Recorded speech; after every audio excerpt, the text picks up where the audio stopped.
हम तो चाहते हैं कि सरकार और विश्वविद्यालय के जितने पदाधिकारी हैं अपने दिमाग के ताले खोलें, लेकिन जो माहौल है, बाकी विस्तार से बात हो चुकी है, ज्यादा लंबा नहीं बोलूंगा मैं, कि हाथ में संविधान और दिमाग में मनुस्मृति। हाथ में संविधान दिखाएंगे आप और दिमाग में मनुस्मृति।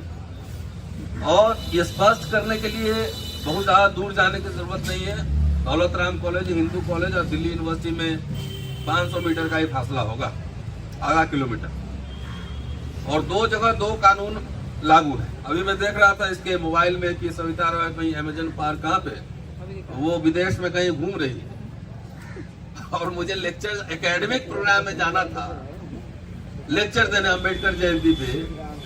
तो पुलिस और प्रशासन सब मिलके ऐसा लीला रचा कि इनको विजाइना। तो मुझे कोई कंफ्यूजन नहीं है कि यहाँ पे अब मनुस्मृति जो है बिना घोषणा किए हुए लागू हो चुका है। चाहे ऋतु हो, चाहे मेरा हो, चाहे तमाम साथी, हजारों लोग निकाले गए हैं दिल्ली यूनिवर्सिटी से। तो चेकिंग करते हैं पहले संघ का सर्टिफिकेट है कि नहीं। जब संघ का सर्टिफिकेट मिलेगा, क्लियर होगा, तब नौकरी मिलेगी, अन्यथा आपकी मेरिट, डिग्री, आर्टिकल, लेख, किताब, इसका कोई मायने नहीं। तो इसमें कोई कंफ्यूजन में नहीं पालता। अभी तक मैं निगरान नहीं हूँ। आइदर यू लव मी और you hate me, but you can not ignore me. हाँ न, तो कई साथियों से मैं बताना चाहता हूँ कि मैं परमानेंट हूँ और लंबे समय से हूँ, 26 साल हो गए मुझे। आपके प्रमोशन के लिए बोल रहे हैं? हाँ, समझ गया। हाँ, तो मैं तो गले की हड्डी बन चुका हूँ ना। मैं कैंपस में ही रहता हूँ, ऐसे नहीं झुकता न डरता। पुष्पा फिल्म तो बाद में बनी थी, हम लोग तो पहले से ही यही सब कर रहे हैं। तो ये लड़ाई खाली हमारे प्रमोशन की थोड़ी आज नकल तो जो होना होगा ही। बेसिक बात दोस्तों क्या है, ये क्या समझना है सिर्फ ऋतिक के साथ और लक्ष्मण या तमाम ऐसे लोग या मेरे साथ अत्याचार हो रहा नहीं। यहाँ जो सामान्य वर्ग के लोग हैं वो भी धकियाए जा रहे हैं। इसलिए एक तो मैं जरूर इसमें ऐड करना चाहूंगा कि जो मेमोरेंडम आप बनाए वाइस चांसलर के लिए या राष्ट्रपति को देने के लिए, एचआरडी मिनिस्टर को देने के लिए, उसमें एक जरूर रखा जाना चाहिए कि जितने अपॉइंटमेंट हुए हैं, SC, ST, OBC के जितने अपॉइंटमेंट हुए हैं, उनके कास्ट सर्टिफिकेट की जांच की जाए। EWS पे जितने अपॉइंटमेंट हुए हैं, उनके सर्टिफिकेट की जांच की जाए। और जितने प्रिंसिपल बने हैं, अधिकारी अपॉइंटमेंट हुए हैं, उनके मार्कशीट और एकेडमिक क्रेडेंशियल की जांच हो। ये मत समझना है खाली हम लोग पीड़ित हैं। मैं कैंपस में रहता हूं, सारे लोग पीड़ित हैं। और एक बात कह के मैं बात खत्म करूंगा कि कोई कंफ्यूजन नहीं पालिए। ये शिक्षा बचाओ, देश बचाओ, संविधान बचाओ, ये आंदोलन है, मुहिम है। एक ही जगह 10 तरह के इशू नहीं रिजॉल्व किए जाते। मुझे ये पता है ये लड़ाई हमारी व्यक्तिगत नहीं है, इनकी लड़ाई नहीं है। हमें नौकरी भी चाहिए और न्याय भी चाहिए, सब कुछ चाहिए। ये जो है ये लंबा लड़ना पड़ेगा। इसलिए एक पॉइंट खाली शिक्षा पे फोकस करके आंदोलन चल रहा है। दुनिया का इतिहास बताता है। हमारे लोग में एक दिक्कत होती है, इसलिए साथियों को क्लैरिटी में दे दूं, यहाँ पे ये मुद्दा क्यों नहीं, यहाँ पे ये मुद्दा क्यों नहीं, यहाँ पे एक मुद्दा क्यों नहीं है। ऐसे दुनिया में कोई आंदोलन आज तक न चला है और न सफल हुआ है। किसान आंदोलन एग्जाम्पल सामने है। एक मुद्दे पे, कृषि बिल पे खाली आंदोलन हुआ था, सरकार को झुकना पड़ा। रोस्टर का आंदोलन आप लोग को याद होगा, विश्वविद्यालय में 200% रोस्टर का एक ही मुद्दा था, झुकना पड़ा सरकार।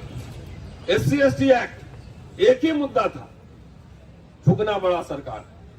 तो मैं तो परमानेंट हूं, अभी मेरा प्रमोशन रुका है, सब कुछ रुका है, छुट्टी छोड़िए, वो तो लड़ेंगे ही। लेकिन हम आने वाले आपके बच्चों के भविष्य की लड़ाई लड़ रहे हैं कि किस तरह के एकेडमिक माहौल में आपके बच्चे पढ़ेंगे। ये लड़ाई है। और शिक्षा नहीं तो कुछ भी नहीं। शिक्षा में ही सारे कुछ जुड़े हुए हैं। मजदूरों का आंदोलन भी अपने आप में कंप्लीट है। ये एजुकेशन, शिक्षा भी है, इसमें सब कुछ जुड़ा हुआ है। क्योंकि शिक्षा जो है, असली शिक्षा, वो दिमाग खोलता है। हम लोग दिमाग खोल रहे हैं, और जिसका नहीं खोल रहा है उसको टन टन मार रहे हैं, खोलो खोलो। तो आपके बच्चे, हमारे देश का बच्चा किसी भी कास्ट जाति समुदाय का, वो एकेडमिकली बहादुर बनेगा, कायर बनेगा। ये लड़ाई है, असली लड़ाई, असली लड़ाई। यहां एक सिंबल है, यहां पे ये धरना। आपको नहीं लगता कि आपके बच्चे अच्छे माहौल में पढ़ना चाहिए, इसको एमए करना चाहिए, पीएचडी करना चाहिए? तो जहां पे आपके प्रोफेसरों का दमन हो रहा है, तो आपके बच्चों को तो गाजर मूली समझ के काट देगा इसी। इसलिए रोहित बुमला, पायल तड़वी, आईआईटी में जो बच्चे आपके टॉर्चर हो रहे हैं, आप पहले बात समझिए। इसलिए आंदोलन है एक पॉइंट ओनली, एजुकेशन। क्योंकि बाबा कहते हैं कि बाबा साहब ने कहा था कि शिक्षा शेरनी का दूध जो पिएगा लहाड़ेगा। उसमें मैं एक लाइन जोड़ देता हूं कि इनकम्प्लीट है। अंग्रेजी शिक्षा शेरनी का दूध है। अंग्रेजी जो पढ़ता है वो टन टन बोलता है, फिर बाबा साहब अंग्रेजी पढ़ के आए थे। तो ये जो माहौल बनाया जा रहा है, हम लोग को डराया जा रहा है, इसलिए कि आपको ये दिखाया जा रहा है कि जब इनको मैं दबा सकता हूं तो तुम क्या चीज। तो ये समझिए कि पूरे समुदाय की लड़ाई के प्रतीक हम लोग हैं। शिक्षा बचा लीजिए। जब लोग इस तरह से हर विश्वविद्यालय में बोलना शुरू करेंगे, लड़ना शुरू करेंगे, फिजा बदल जाएगी। फिजा बदल, एक आदमी काफी होता है, एक आदमी केंद्र बिंदु बनता है पूरे आंदोलन का। सिर्फ नौकरी के नहीं है, ये दो विचारधाराओं की लड़ाई है। और विश्वविद्यालय तो बनता है विश्व सबसे, पूरे दुनिया से खिड़की दरवाजे खुले रहें, विचार आए जाएं सब हो। और यहाँ तो हर जगह बैरिकेड लगाया हुआ, किलेबंदी हो गई है। तो यहाँ सिर्फ एक ही विचारधारा जा रहा है, एक ही वन वे संगम, वही विचारधारा जा रहा है। तो इसीलिए ये आंदोलन पूरे देश भर में, शिक्षा बचाओ, देश बचाओ, संविधान बचाओ। 24 में तो चुनाव आ ही रहा है ना। तो जागृत होइए। और जो लोग आपके बच्चों की हमारी हकमारी कर रही है, वैसे लोग सरकार में ना, ये भी ध्यान रखिए। शुक्रिया, थैंक यू।